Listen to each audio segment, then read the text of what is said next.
Hey guys, welcome back to our fluent man. Guys आप सबको फिर से एक नए सेशन में गाइस स्वागत है।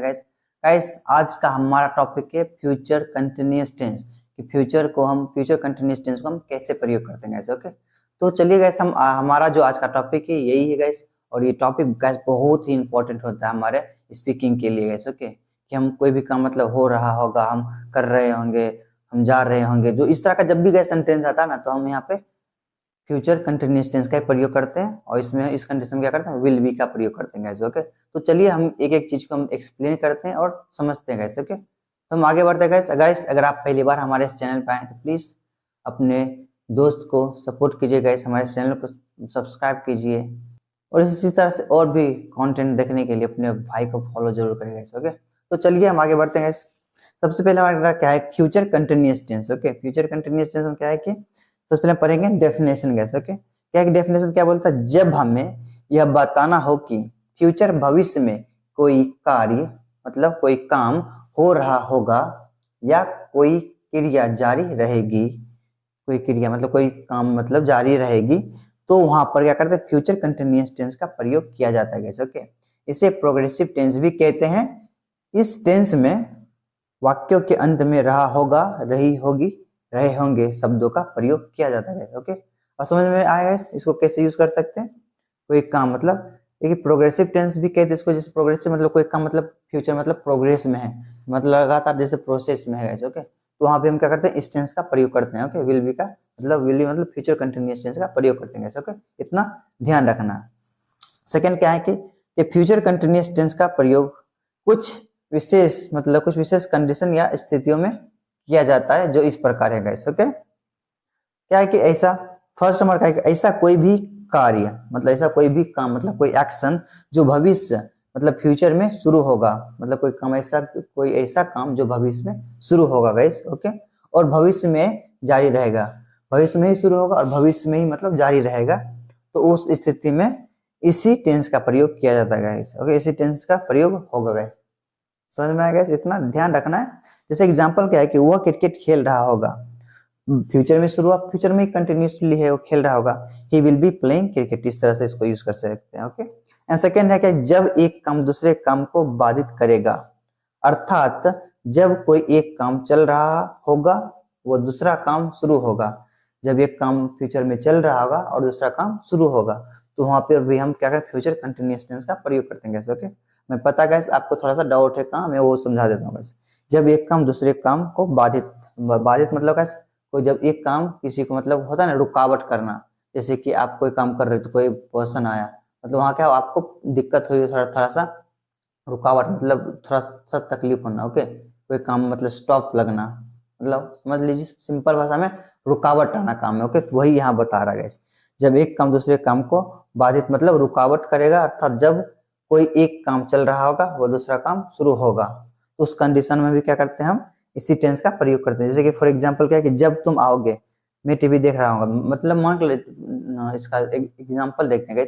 जैसे कि आप टीवी देख रहे हैं और कोई आपका दोस्त आया, तो क्या हुआ, वहां से थोड़ा पे से प्रॉब्लम हुआ, मतलब थोड़ा सा रुकावट आया, क्योंकि आप स्टॉप करोगे तभी किसी से बात कर पाओगे, क्या ये हमारा रुकावट। तो उस कंडीशन में भी हम क्या करते हैं, फ्यूचर कंटिन्यूअस टेंस का ही प्रयोग करते हैं। ओके, तो क्या है कि जब तुम आओगे मैं टीवी देख रहा हूँगा, I will be watching TV when you come, इस तरह से हम इसको यूज कर सकते हैं। ओके, क्या है कि अब थर्ड क्या है कि जब दो कार्य भविष्य में एक साथ हो रहे होंगे। ओके, जब दो कार्य भविष्य में एक साथ हो रहे होंगे, तो वहां भी क्या करते हैं, इसी टेंस का मतलब फ्यूचर कंटिन्यूअस टेंस का प्रयोग करते हैं। जब दो काम एक ही साथ मतलब भविष्य में मतलब स्टार्ट होगा, जो चल रहा होगा, तो वहां पर भी हम फ्यूचर कंटिन्यूअस टेंस का प्रयोग करते हैं। ओके, जैसे कि एग्जांपल देखते हैं, मैं क्रिकेट खेल रहा हूँगा, ये हमारा एक हो गया, ये मैं क्रिकेट खेल रहा हूँगा, ये हमारा कंटिन्यूसली चल रहा होगा, और तुम देख रहे होगा, और ये भी कंटिन्यूसली देख रहा होगा, मतलब फ्यूचर में दो दो का मतलब एक ही साथ हो रहा है, एक खेल रहा है दूसरा देख रहा है। ओके, क्या है, आई will be playing cricket and you will be watching cricket, इस तरह से हम यूज करते हैं। ओके,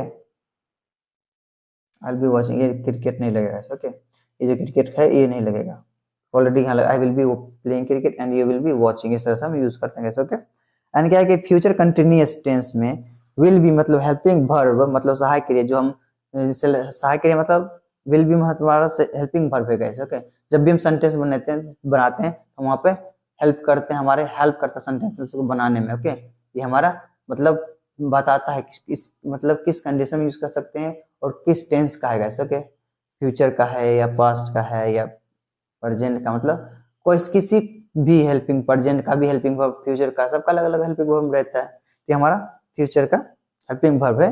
ओके, सहायक क्रिया, क्या फ्यूचर कंटिन्यूअस टेंस में विल बी मतलब हेल्पिंग वर्ब मतलब सहायक क्रिया का प्रयोग किया जाता है कैसे। Okay, will be helping verb का प्रयोग सिंगुलर हो या चाहे प्लूरल सब्जेक्ट हो, सभी के साथ हम इसको यूज करते हैं कैसे। ओके, सभी के साथ क्या, चाहे हमारा सब्जेक्ट हमारा सिंगुलर हो या प्लूरल हो, दोनों के साथ हम विल बी का प्रयोग करेंगे ऐसे, इतना ध्यान रखना है। ओके, बाकी कोई चेंजेस नहीं होगा। ओके, इस टेंस में वर्ब का फोर्थ फॉर्म का प्रयोग किया जाता है कैसे। ओके, कैसे, यहाँ तक कि हमारा रहा पूरा फ्यूचर कंटिन्यूअस टेंस का पूरा डेफिनेशन रहा। अब हम पढ़ेंगे इसका स्ट्रक्चर और कुछ सेंटेंसेस फॉर्म करेंगे ताकि हमारी और भी जो कहीं डाउट है वो क्लियर हो जाए। ओके, तो चलिए हम आगे बढ़ते हैं कैसे। ओके, क्या है गाइस, तो चलिए हम देखते हैं इसका स्ट्रक्चर देख लेते हैं कैसे। ओके, स्ट्रक्चर हमारा क्या है कि सबसे पहले सिंपल है, सिंपल में क्या देंगे, सब्जेक्ट देंगे plus will be plus verb का fourth form then object. Okay, जब उसका जब नेगेटिव जब बनाएंगे विल बी के बाद डैग नॉट लगाएंगे और पूरा स्ट्रक्चर सेम रहेगा। ओके, सब्जेक्ट है, फिर विल नॉट बी वर्ब का fourth form then object. Okay, interrogative बनाएंगे, विल को आगे कर देंगे सब्जेक्ट को बीच में,